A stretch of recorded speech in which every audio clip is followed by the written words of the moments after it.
E a Shahime oficialmente acabou, e no vídeo de hoje a gente vai falar sobre alguns plots e tramas que foram esquecidos no anime e que a gente talvez nunca fique com uma resposta oficial. Mas vamos conversar aqui para ver se a gente chega a alguma conclusão.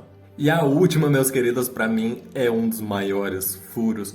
É o que o anime mais me deixou insatisfeito em ter deixado de lado. Então fica até o final, porque, cara, eu não superei essa. Olá, meus queridos, eu sou o Avalon das páginas Avalon Geek.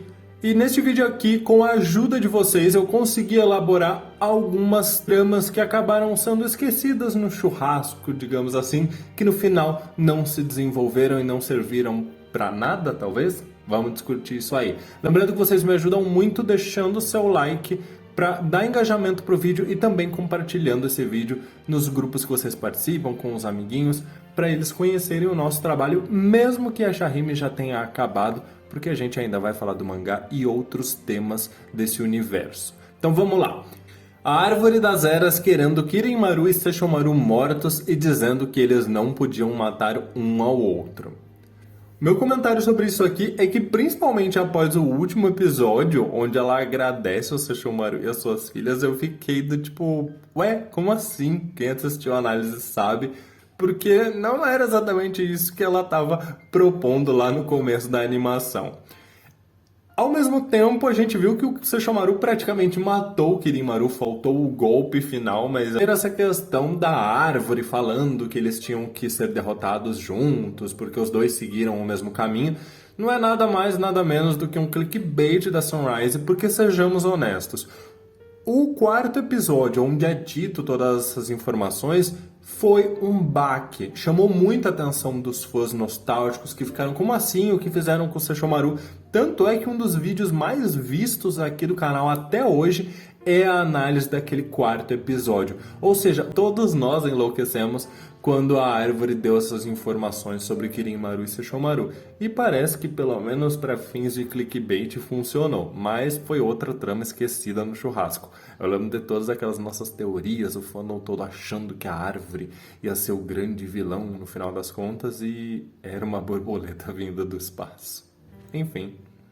E um pequeno adendo a respeito de uma entrevista recente que saiu na revista Animage, que confirmou pra gente que haviam intenções no início de que a Árvore das Eras fosse aquela a ser enfrentada no confronto final. Por isso que ela era abordada de uma maneira mais obscura no começo da série, e também considerando que foi dela a sugestão de enviar a Gomi e Inuyasha para Pérola Negra. Profecia de Kirin-Maru sendo morto por um não yokai nem humano. Pois é, gente, acho que essa é uma das coisas que mais decepcionou o fandom, porque no final das contas, o Kirin-Maru foi derrotado pelo Sesshomaru. Ele não chegou a ser morto, mas eu acho que estava muito claro pra gente que se o Sesshomaru quisesse, a gente sabe que ele não faria isso com o Kirin-Maru, mas ele poderia. Então, no final das contas, essa profecia era falsa, não era? Muitos de vocês achavam que a Zero poderia estar mentindo. Eu até cheguei a teorizar isso em alguns momentos, achando que a Zero poderia estar manipulando o irmão, mas no final das contas tudo isso parece que não existiu. Ou seja, a profecia aparentemente era real, porque eu acho que se fosse uma manipulação, ela mentindo para usar o irmão, no final das contas na redenção dela isso teria sido tornado a público. E como não aconteceu, então a gente pressupõe que a profecia era real e que ela simplesmente foi esquecida.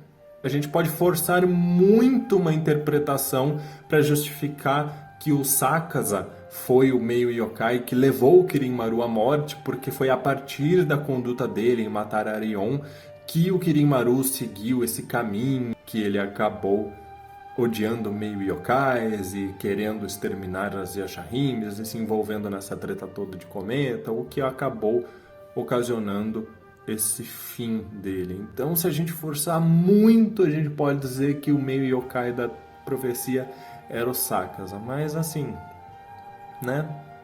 É forçar. O tempo confuso na Era Moderna com o vovô esquecendo da Joia de Quatro Almas e os seus reflexos. Pois é, gente, na época que isso aconteceu, a gente fez um vídeo achando que finalmente eles iam explorar coisas temporais e que ia ter um problema, porque no próprio começo da primeira temporada de Yashahime, a Toa estava super preocupada com a semente da maçã e os reflexos que aqueles itens da Era Moderna iam ocasionar no passado. Eu lembro que quando isso aconteceu no comecinho da temporada, eu até falei, gente, eu acho que não vai ser nada, porque Inuyasha nunca se preocupou muito com essas consequências. Mas Yashahime, principalmente na primeira temporada, parecia preocupado com isso. Vários momentos a gente teve isso sendo levantado, principalmente pela Toa. O tipo de reflexo no passado que ia ocasionar itens, conhecimentos da Era Moderna naquela era feudal. E quando teve essa questão do vovô não lembrar da Joia de Quatro Almas, o Osamu Kirin falando que os efeitos já estavam começando, a gente pensou, meu Deus, é agora! E no final das contas não foi nada, eles nem explicaram se de fato o vovô esqueceu ou se ele só tá idoso. Serviu só pra gente fazer um vídeo de What If, que inclusive ficou muito legal, vou deixar aqui nos cards pra vocês. O sangue da Moroha sendo idêntico ao do Toga, assim como a aura dele no episódio 24. Cara, um dos pontos que mais foi levantado na primeira temporada era que a Moroha tinha um sangue idêntico ao do avô.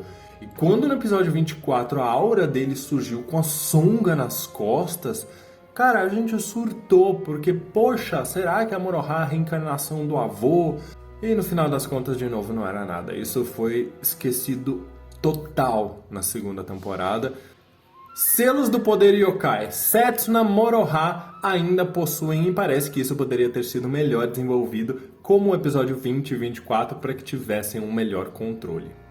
Cara, eu concordo total com isso, porque o selo dos poderes da Setsuna parece ter tido uma relevância muito grande na primeira temporada, assim como também a maquiagem da Beniyasha na primeira temporada.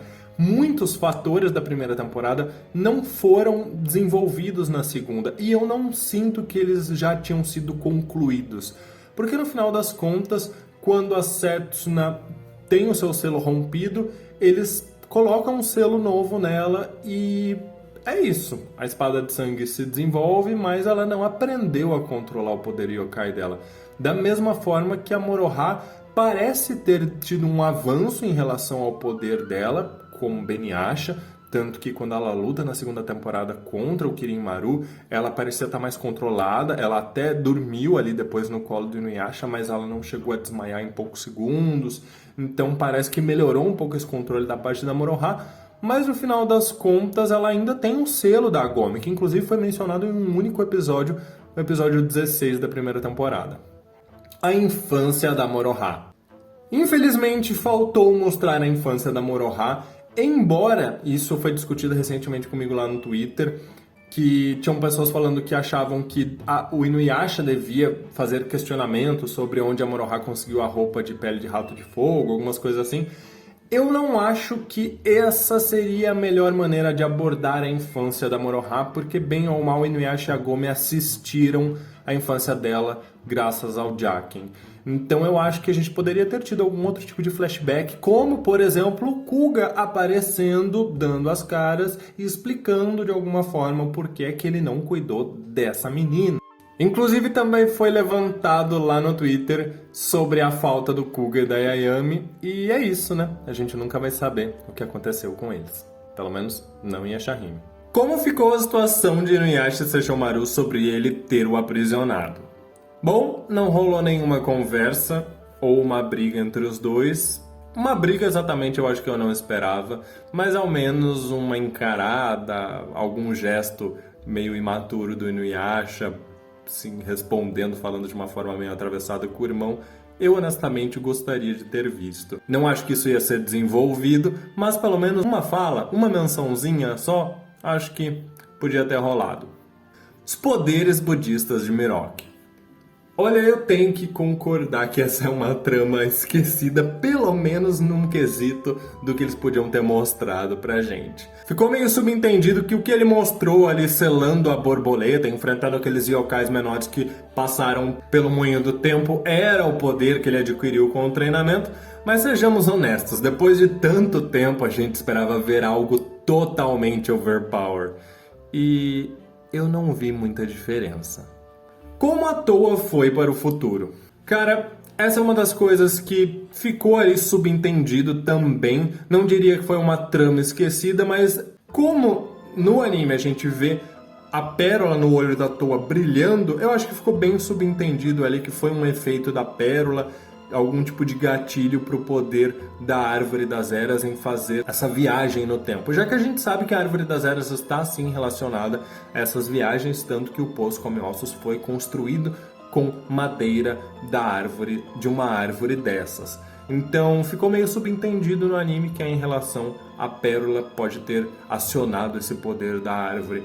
Algo que é diferente do mangá, o mangá tem uma justificativa diferente, onde a própria Árvore das Eras quis levar a Toa para poder protegê-la, já que ela estava sendo emboscada pelos servos de Kirin Maru. Então a única alternativa que ela tinha era ser levada para um local seguro. Ela foi parar na Era Moderna. A joia com Kirin Maru. Honestamente, eu nunca esperei ver maiores desdobramentos disso. Já nos foi dito que a joia passou por diversos yokais humanos. E ao meu ver é isso, gente. Eu não entendo que é um plot abandonado, embora eu saiba que muitos de vocês não estão contentes com isso nunca tendo sido explorado. Mas eu acho que, novamente, nem tudo precisa ser explicado absolutamente nos seus mínimos detalhes, contanto que haja uma coerência narrativa. Ao meu ver, minimamente há quando você fala dessa questão dela ter passado por diversos yokais e humanos. Como ela chegou até os exterminadores de yokai é um grande questionamento, mas fica aí em aberto para o nosso imaginário. Totosai dizendo que a Toa não pode infundir energia demoníaca em sua espada humana. Eu quero terminar aqui com vocês com o que para mim é o maior dos deboches que essa animação teve com a gente. Por mais que eu goste muito, para mim é muito claro que algumas ideias foram sendo descartadas ou realmente eles esqueceram. Porque sejamos honestos, Toa usou uma espada humana quebrada durante toda a primeira temporada. Logo em seguida, no comecinho da segunda temporada, Totosai diz que ela não poderia continuar infundindo seu poder demoníaco numa espada humana e que se ela quisesse derrotar Kirin Maru, ela precisaria da raiz de Kyuhyokon. Então tivemos a Zanseiken sendo introduzida na história e ela foi útil apenas contra o cometa, se a gente for ver. Não que ela não tenha sido utilizada em outras oportunidades, mas sejamos honestos, com exceção do cometa, eu não vejo outra luta que a Toa utilizou a Zanseiken que ela não pudesse ter vencido de outra forma. Apenas o cometa para mim era essencial para ela absorver a energia demoníaca e pará-lo. Ela lutou contra Kirin Maru, ela lutou contra vários yokais e eu não sei até onde de fato faria diferença, porque olha, no final das contas ela usou uma espada humana, a Kikujumonji só não estava quebrada, porque aquela era a original, e derrotou Osamu Kirin, que bem ou mal era uma parte de Kirin Maru. Então, me parece que foi uma mistura de capricho com precisamos de algum gancho para introduzir a Arion e não sabemos como. E aí eles esqueceram que eles iam ter que resolver isso mais pra frente. Meus queridos, essas são algumas sugestões de vocês sobre tramas esquecidas em Hanyo no Yashahime. E eu quero saber a opinião de vocês. Tem alguma que vocês acham que ficou faltando? Tem alguma que vocês pensam diferente? Comentem aí e de repente, se tiver muita coisa, a gente pode fazer uma parte 2. Também comentem aí se vocês querem um vídeo de perguntas, as dúvidas que vocês têm. Comentem aí. Muito obrigado por tudo, um grande abraço e até mais.